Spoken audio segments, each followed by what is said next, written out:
Բարև ձեզ, լավ եք, շատ ուրախ եմ բոլորին այստեղ տեսնել, ալիքը մի քիչ խառնվեցել տեսավ ձեզ, մեզ բոլորիս, կուզեմ ձեզ ներկայացնեմ մեր շարժման առաջի մեկ ամսվա մասին տվյալներ, սկսեմ, 1.5 ամիս առաջ մենք մեկնարկել ենք մեր շարժումը, Այս ժամանակահատվածը իհարկե շատ փոքր է, բայց Փառք Աստծո արդեն ունենք կատարած աշխատանք։ Կա համալրված թիմ ու կա արդյունքներ, որոնցով ուզում ենք ձեզ հետ կիսվել։ Առաջինը, որ կուզենայի շեշտել, դա մեր թիմն է։ Այսօր ես հայտարարում եմ, որ մեր ձևով շարժման մասնակից է դարձել, միացել է արդեն 5000 կամավոր։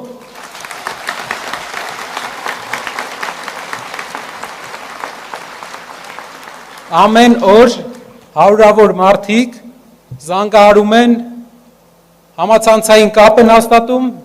և միանում են մեզ առաջարկելով կամավորականություն, որպեսզի երկրում հնարավոր լինի կատարել այն փոփոխությունները, ինչը իրենք են տեսնում և ինչը մենք բոլորս ենք տեսնում։ Ուրախ ենք, որ բոլորս միասին ենք։ Ձեր մասնակցությունը պատիվ է մեզ համար, Մեր համախոհների այս տեմպը, եթե շարունակվի, մենք վստահ ենք, որ մոտակա ամիսների ընթացքում մենք արդեն կլինենք տասնյակ հազարավոր եւ դա արդեն մեծ մերան կլինի մեր հասարակության մեջ անշրջելի փոփոխություններ կատարելու։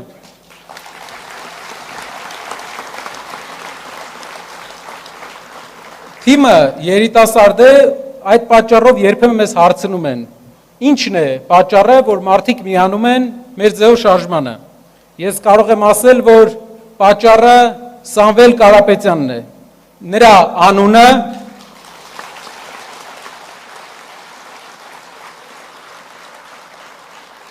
այն վստահությունը, որ մենք բոլորս ունենք, որ նա հետևողական է լինելու, շարունակելու է չգցել հայ ազգի անունը պահպանել մեր պատիվը, չի նայելու մեր ժողովրդի աշխատած կոպեկին, մենք վստահ ենք, չէ, հայրենակիցներ ջան, որ դա այդպես է։ Եվ իր գաղափարներով, իր ծրագրերով մենք Հայաստանը դարձնելու ենք գոնե մեր տարածաշրջանում օրինակելի երկիր։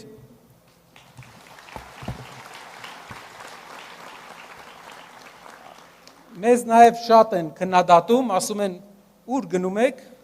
իսկ մենք շատ շրջաններում մարզեր ենք գնում, ու ասեմ իմ ամենահաճելի, ինձ համար ամենահաճելի մասն է դա, որովհետև այն էներգիան, այն դրական էներգիան, որ մենք մարզերից ու գյուղերից ստանում ենք, աննկարագրել է այս ամբողջ process-ում, այս Հորձանոթում ինչի մեջ մենք հայտնվել ենք, իմ համար ամենաուրախ օրերը ես տեսել եմ գյուղերում, այցելելով գյուղեր։ Շատերը խոսում են, որ գյուղերում մարդիկ ունեն պրոիշխանական հայացքներ և իրենց ձեռք է տալիս այս ամենը ինչ տեղի է ունենում։ Ես վստահեցնում եմ, դա առասպել էր, գյուղերում մենք տեսանք մեծ հակազդեցություն և գյուղերում տեսանք գաղափարներ։ Մեզ առաջարկում էին այնպիսի գաղափարներ, անգամ տնտեսագիտական, որ մեր տնտեսագիտական թիմը դեռ չէր հանգել դրան, ու այդ մարդիկ իրենց գաղափարները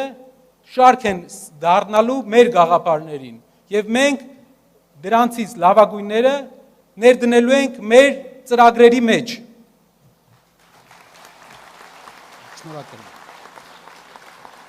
Շատ են քննադատում, ասում են, քաղաքական ուժը ինչպես կարող է լինել միայն տնտեսությունից խոսել, ձեզ մոտ ստացվում է տնտեսությունը, դրանից էլ խոսում եք։ Ասեմ շատ կարևոր բան, ասում են զբաղվեք քաղաքականությամբ։ Շորջ ջան, 30 տարի զբաղվել են քաղաքականությամբ, ոնց են զբաղվել։ Լավ են զբաղվել։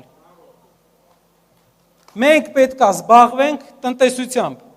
Մեր երկրի ղեկավարները իրենց ժամանակի 80%-ը պետք է ծախսեն տնտեսության վրա։ Երբ մենք նայում ենք օտար երկրների նախընտրական ամբողջ քարոզարշավները բոլորը տնտեսության մասին են։ նայում ենք Հայաստանինը, բոլորը իրար մասին է։ Մարդիկ իրար մասին են մենակ խոսում։ Կյանքի, ասում են, ինչ կապ ունի Թալինում ինչ ես կառուցելու։ Երկրում դու պետք է քաղաքական ինչ-որ միտք տաս, բայց Թալինում կառուցած գործարանից, Արմավիրում կառուցած մթերման կայանից է մեր երկրի տնտեսությունը ստեղծվում։ Մրցակցությունը ստեղծվում։ Եթե մենք մեր շրջանները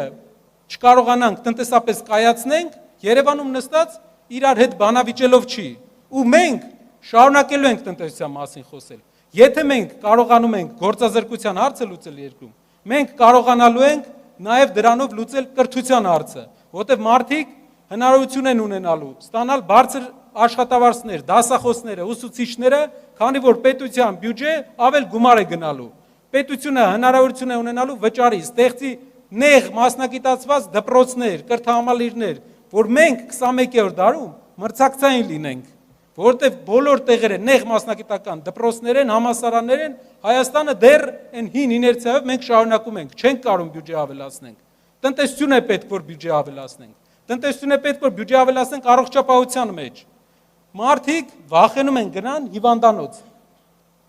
Գյուղերում երբ խոսում եմ, կանայք ասում են տղա ջան, դե չի ցավում, չեմ գնում։ Գնամ ծախսեմ անելու, ես է չգիտեմ, ինչի հետևանք դա լինելու։ Շատ կարևոր է, որ երկրում լինի ապահովագրություն, բայց ճիշտ մշակված։ Եվ շատ կարևոր է, որ մարդիկ ունենալով աշխատանք, հնարավորություն ունենան չնայեն իրենց գրպանին, գնան ուղակի իրենց առողջությանը հետևեն, առանց վախի։ Եվ դա էլ է տնտեսություն։ Մենակ գործազրկությունը հաղթելով մենք դրան կգանք։ Երրորդ բանը, որ կուզեի ասել, էլի որ ասում են, մի հատ մեր անվտանգությունից ինչու չեք խոսում։ Սամվել Կարապետյանը իր մի ելույթի ժամանակ ասել է.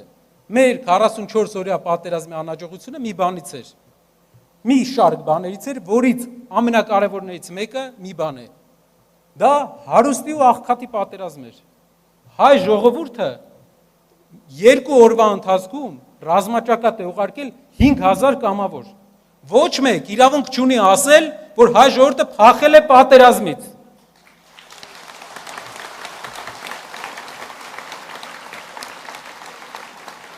Ադրբեջանական, երբ մենք դիտում ենք ադրբեջանական կադրերը, 3 ավտոբուս է ու 20 հոգի կամավոր։ Մեր մոտ չեք հիշում հարյուրավոր, հազարավոր մարդիկ, բայց երբ դու աղքատ երկիր ես, զենք չես տալի այդ մարդուն, ասում ես տնից զրահ-բաճկոնը հագի, գնա, չես պլանավորում այդ մարդը ոնց պետք է պայքարի։ Ինչքան էլ քաջ է հայ զինվորը, որը մեր մեծերի ասելով էլ, մասնագետների ասելով էլ ավելի պատրաստված է, ավելի մոտիվացված է։ Չես կարող պայքարել։ Մեզ պետք է լավ տնտեսություն, որ կարողանանք լավ սարքավորումներով զինենք մեր բանակը։ Մենք ոչ մի նկրտում չունենք, որևէ ինչ-որ խնդրով, ինչ-որ երկրի հետ հակամարտություն սկսելու։ Մենք ուղղակի խաղաղություն ենք ուզում, Հայաստանը տարածաշրջանի ամենախաղաղասեր երկիրն է եւ իր խաղաղությունը պետք է լինի ապահովված, իսկ մեր անվտանգային համակարգը մեր ամրագոտին է։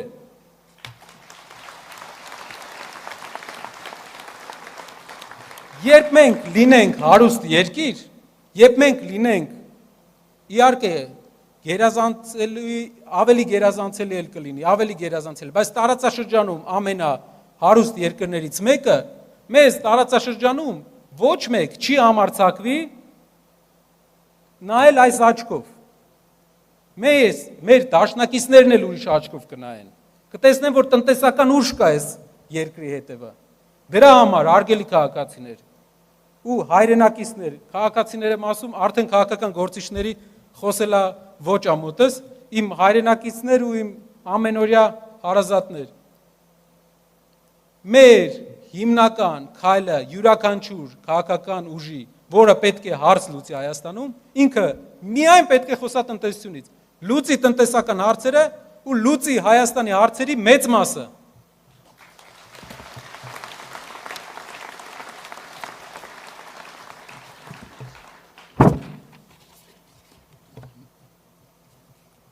Մի քանի բան էլ կուզեի ավելացնել, եթե թույլ կտաք։ Առաջինը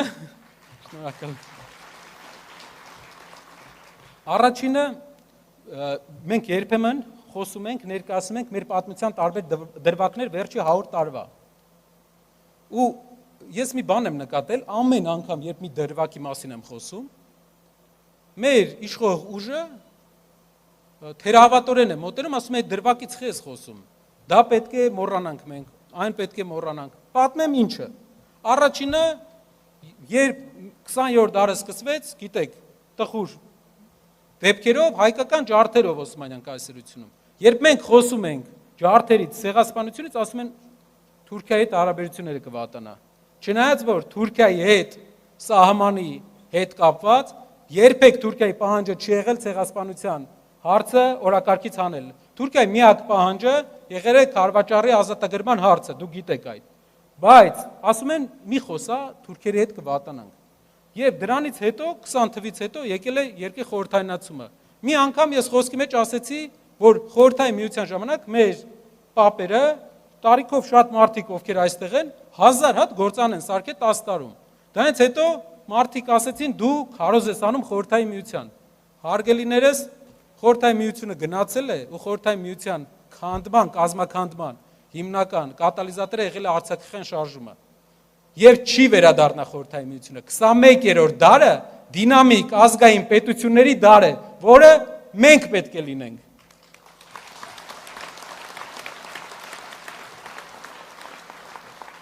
Երրորդ բանը, անցնում ենք խորհրդային միությունը, գալիս ենք անկախ Հայաստանին։ Ասում են, անկախ Հայաստանը ունեցել է մեծ խնդիրներ, տնտեսական խնդիրներ, բայց նաև ունեցել է ձեռքբերումներ, երկու մեծ ձեռքբերում ենք ունեցել։ Առաջի անգամ 100-ամյակի մեջ մենք մեր ուժերով առանց լուրջ օգնության հաղթել ենք մեր 100-ամյա հակառակորդին լավ կազմակերպվածության արդյունքում եւ մեր երկրի 30% ազատագրել ենք։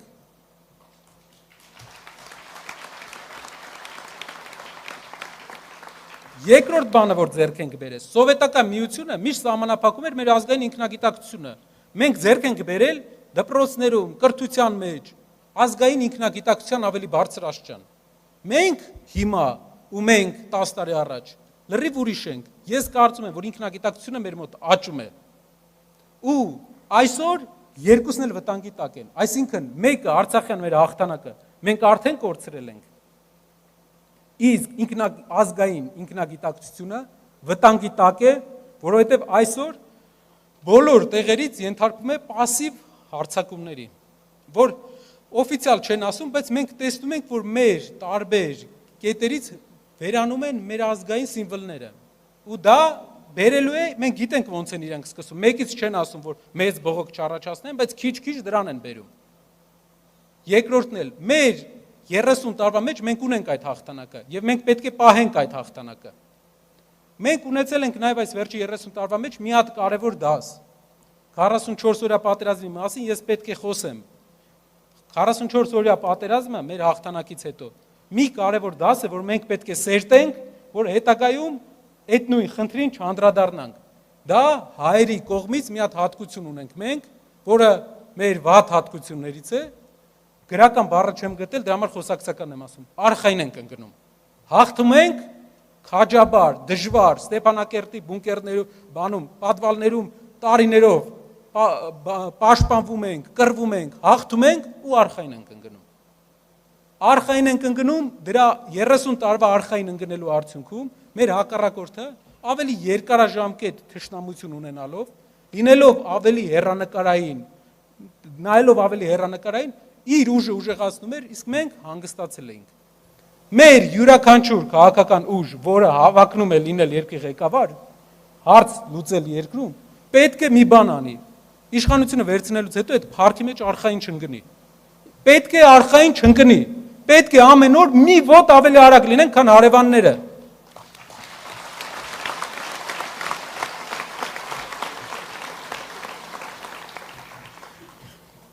Հայ մարդուն շատ բան պետք չի։ Եթե մենք նայում ենք, պետք է ընտանիքում բոլորը առողջ լինեն, բնակարան լինի, լավ կրթություն երեխաներին, մեծերը, որ անհոգ ծերություն ունենան։ Ու այսքան տաղանդ ունեցող ազգը չի կարող դրան չհասնել։ Ուղղակի լավ ուղղորդում է պետք։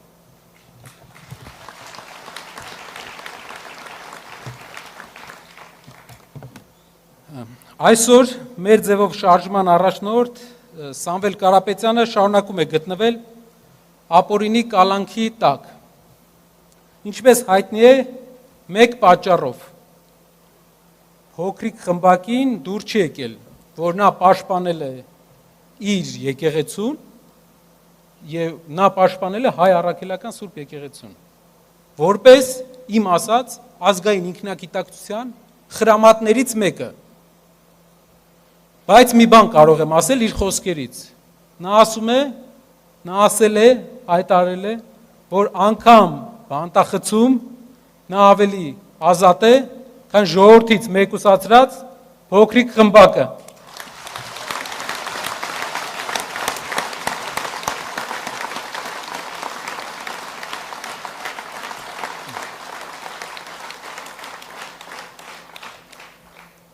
Հիշում եք, մեր ձեւով շարժման ստեղծման ժամանակ մենք հայտարարել ենք, որ լինելու է 5 աշխատանքային խումբ։ Մենք այսօր ներկայացնելու ենք 5 խմբի արած աշխատանքները եւ մարդիկ կներկայացնեն իրենց տեսլականները, այն մարդիկ, ովքեր միացել են մեզ։ Շնորհակալ եմ։